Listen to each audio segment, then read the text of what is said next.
Now, the rest of the story.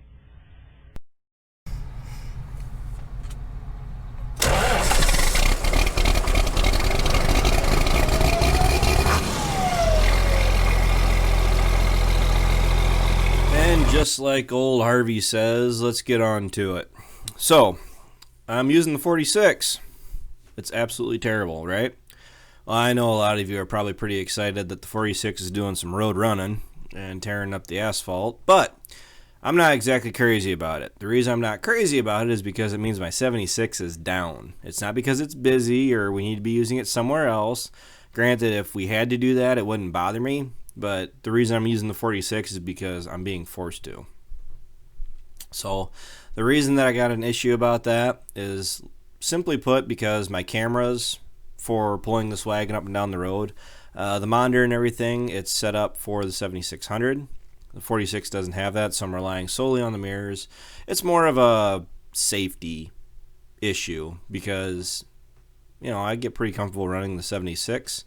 I can see all around me, and those cameras on the first 2 days that I was hauling up from my place, this is where I live, I avoided 2 different collisions with semis, actually, from being able to see straight behind me with a rear view camera. I have this wagon set up with the Halo View wireless camera system. The way it works so nice and awesome is because the monitor is mounted semi-permanently in the 76. I mean, I can take it out. It's just going to take me a bit of unwiring.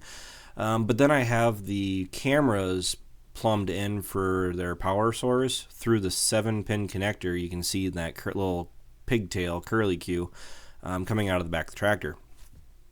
Works pretty slick. Same camera, actually the same monitor with different cameras, same setup on the round baler. So I can hook the 76 up to the wagon here or the round baler, and all I got to do is plug in that 7-pin connector, and boom, I have video. So my place is officially done as of last night. I'm talking to you guys. This video was filmed 10/18/2020. I'm talking to you 10/19/2020.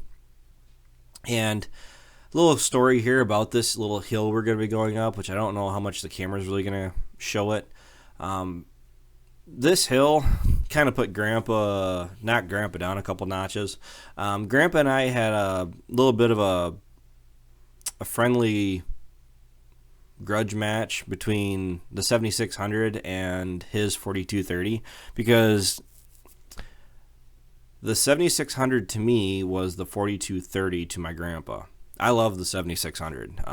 Not being able to run it here the last couple days, I mean, I could put a bucket in it and use that for a seat if I had to, but not being able to jump in that tractor and go, even though it's sitting here, annoys me. Yeah, very, very much so.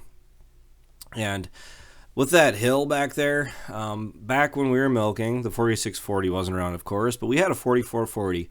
Now, I don't remember what the reasons were, if the 7400 or the 29 or whatever else was busy, but I ended up hauling in with a 350 bushel grain wagon and the 4440. Well, Grandpa was pulling a 250 bushel easy trail with his 4230. Now, we were actually harvesting straight back like you just saw. I got the first fill from the combine for the day, and we had a rain the night before, so the ground was a little soft, moist, whatever. And generally, we go through the pasture to the right of the tractor here. We didn't this past week, largely because I had the cows out in the field, and I just didn't really feel like it was necessary to chase all the cows back out of the pasture just to drive through it. Well, my grandpa, let me back up.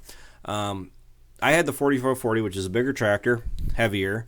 The full load of corn, the bigger wagon, I actually drove right up that hill after I was already told that I should go the long way around to avoid going up it.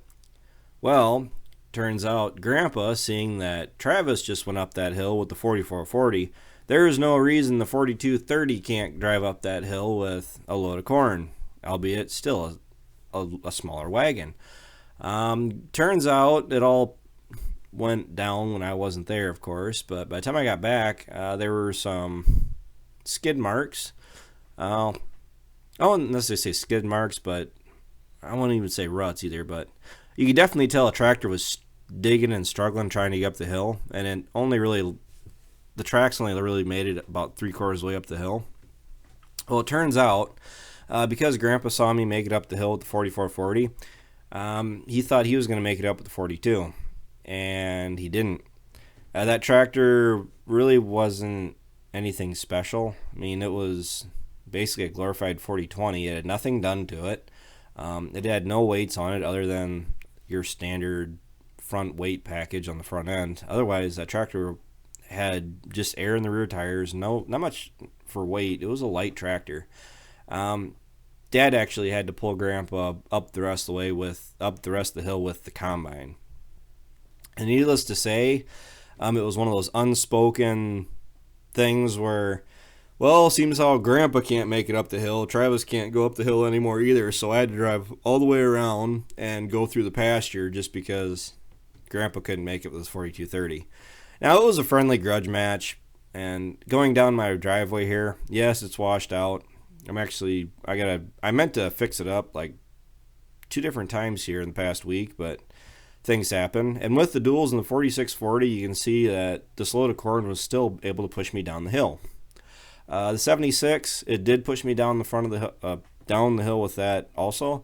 It's just that with the front wheel assist, you had a little bit more traction. With this tractor, it has the liquid on the inner rears, and what does it all have? It doesn't have any cast. Oh, it doesn't have any weight in the inside of the rims, does it? The rear rims? I can't tell. It might. Goes to show how little I really pay attention to it. You just don't think about it after a while. But I was actually going to leave this as just a regular video. You guys could listen to the tractor run, because rolling coal, I didn't have the camera down or up high enough you could see the coal rolling, and listen to the tractor beller, but all you could hear was wind. So that's why you guys get a voiceover. So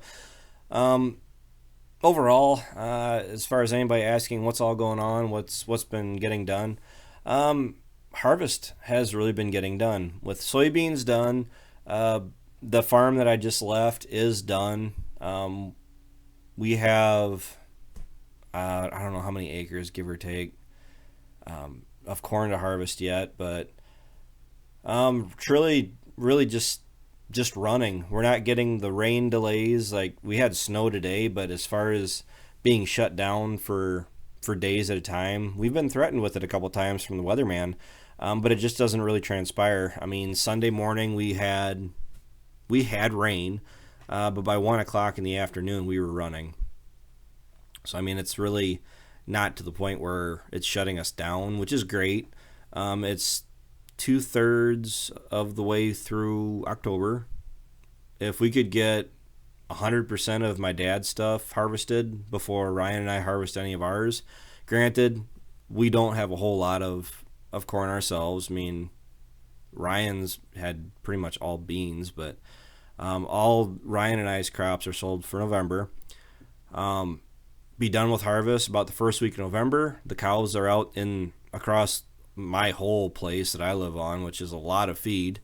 Let the cows eat the fields off as best they can, and we're going to probably spin around and start doing some tillage and getting some of this other jobs done in the fall that we haven't been able to get done in the past. Mom and Dad hauled in all of the corn fodder that we had made I'm just going to say 2 weeks ago, a week and a half ago, a week ago. Doesn't really matter at this point, but it's in. A lot of it was stored inside. Not all of it made it inside the buildings, but that'll just be the first stuff that gets fed out, because the stuff that's outside, the longer it's outside later into the winter, it gets full of snow and ice and just makes it completely miserable and really unhandy to try to get the ice off of it so you can bed the cattle down. Have to finish making fodder. Just got done talking about hauling it in. Seems like it took forever. I was a wrecking ball. I think there's a song called Wrecking Ball or something like that. This last Saturday, I pretty much destroyed everything I touched. Flat tire in the Bobcat while we were trying to haul the fodder in. Ryan and I were trying to haul it in. Destroyed my bale wagon. Not completely and utterly destroyed, but the bales are heavy. They're 5x5s, which they're not as big as they could be. Ryan inadvertently, Ryan doesn't typically run the round baler, so he thought the settings that I had the monitor set at were what it should be, but it's not. Honest mistake. I'm not running them down, but we had 6-foot bales, 6x5s last year, which were heavy, but these bales yet, even though I dropped them back down to the 5-foot bales, are solid. And myself, I did it. I had my bale wagon stacked with 8 bales, 6 on the bottom, 2 on the top, and I didn't have tines on. I just had the pallet tines on. So how I normally unload it is I unload the bottom bales first, and then typically the bales on top will fall forward and I can catch them. One of the bales didn't. I had them offset far enough that it kind of hung there. But the problem is that it wasn't hung up well enough that it stayed. So by the time that I put the other bale, the bottom one that I pulled out, into the shed, stacked it away, came back out just in time to see that top bale fall down onto the beam of the bale wagon and bent it down to the ground. I was able to pull it back up, so we were able to keep hauling, albeit 5 bales on the wagon and 1 bale on the skid steer as opposed to 9 at a time. But at least we were able to run until the tire went flat on the Bobcat. And then, what did I do? I busted out 2 windows out of the skid steer this year, and it wasn't just this last Saturday night, but feeling a little defeated. It's nice we're getting harvest done as efficiently as we are, but the big thing is to literally just stay on it. You don't really want to start slowing down or thinking that, oh, things are going good enough that let's just, take our time. No, I don't believe in the taking our time approach. I fully believe in, at least when it comes to harvest, to do it.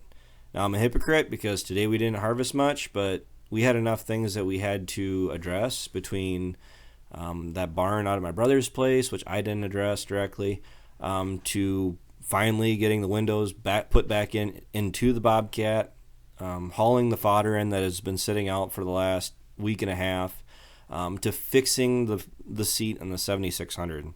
It's fixed. There should be a video on it. I have the video. I just gotta address it next, and I'll try to get it uploaded here for you in a timely fashion. As far as the bins, we still have a bunch of down corn that we haven't addressed. It's running through a lot better now than what it was initially when we started. The stalks are mature. They were frosted. They're dried out. So they actually do flow into the head a lot easier now than what they did, even with the corn reel on. We were able to run through, I think, 1,000 bushels or a truckload the other night off the home farm, and that at least was worth it. I mean, to at least get that much off. But the plan is to finish filling the bins probably in the next 2 days, and the rest of the stuff's going down the road. But the tractor stopped. It's time to end this video. So thanks for watching. Thanks for tuning in.